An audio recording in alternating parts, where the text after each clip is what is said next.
बिस्मिल्लाहिर्रहमानिर्रहीम। ये मेरे वीडियो मैसेज का दूसरा हिस्सा है, ज़रा सुन लीजिए।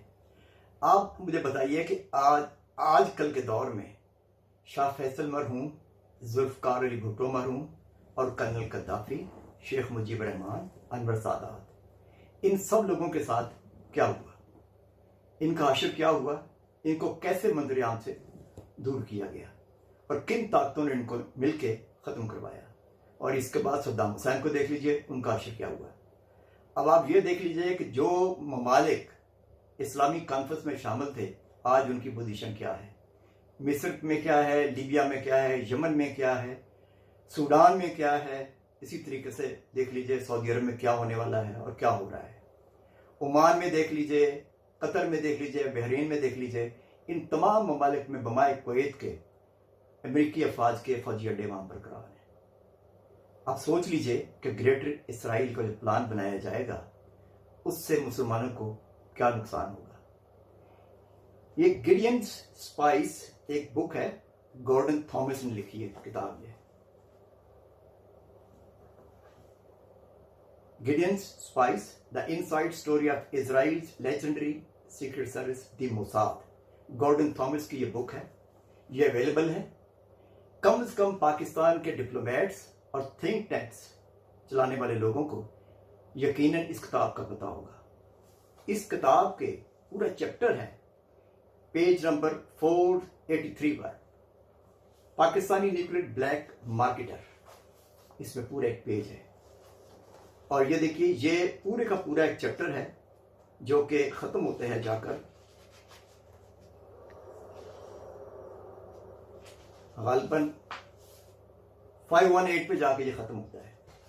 इस चैप्टर के अंदर पाकिस्तान के बारे में, पाकिस्तान के एटमी प्रोग्राम के बारे में और पाकिस्तान को तहस नहस करने के लिए मोसाद ने जो कुछ माजी में किया, उसका तज़किरा किया गया है। उनके अज़ाइम क्या थे। यकीन जानिए कि पाकिस्तान के अंदर मोसाद के एजेंट काम करते रहे हैं। पाकिस्तान के एटमी साइंसदान मोहसिन पाकिस्तान डॉक्टर कदीर खान को मरवाने के लिए मोसाद ने जो कुछ किया, कोशिशें जो कुछ की उनको कत्ल करने के लिए, उसका तज़किरा भी इस किताब के अंदर मौजूद है।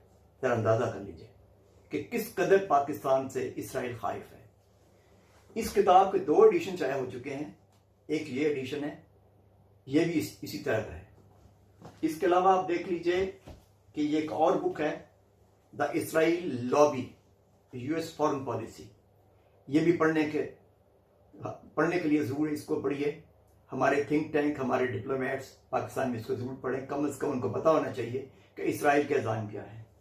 इसके अलावा अगर आपने पढ़ना हो मोसाद क्या करते हैं पूरी दुनिया में, तो उसके लिए ये किताब है। ये मैं दिखा रहा हूँ आपको, ये किताब भी देखिए। इन किताबों का बताने का मकसद ये है, हमारे थिंक टैंक और हमारे डिप्लोमेट्स कम से कम अब मुतहरिक हो जाएं। आज़ादी फ़लस्तीन और आज़ादी कश्मीर के लिए हमें पाकिस्तान में, हमारे वज़ारत ख़ारजा में कम से कम स्पेशल डेस्क होना चाहिए। और फॉरेन मिशन जो पाकिस्तान के हैं, उनमें ख़ास तौर पर हमारे मिशंस में सरगर्मी होनी चाहिए। आज़ादी फ़लस्तीन और आज़ादी कश्मीर के लिए ख़ास तौर पर एहतमाम किया जाना चाहिए और इनके लिए सेमिनार और मुज़ाकरे होने चाहिए। और इसके लिए पाकिस्तानी हुकूमत को अपने वफूद बैरून मुल्क भेजने चाहिए। इसके लिए सरगर्मी से काम करना चाहिए। ये वक्त का तकाजा है। अदरवाइज खित्ते की सूरत हाल आपके सामने है। पाकिस्तान के इर्द गिर्द होने वाले तमाम खतरात देखे जा रहे हैं। पाकिस्तान में सी पैक, ग्वादर सी पोर्ट और पाकिस्तान का एटमी प्रोग्राम, इसकी हिफाजत के लिए हमें इकदाम करने होंगे। Thank you.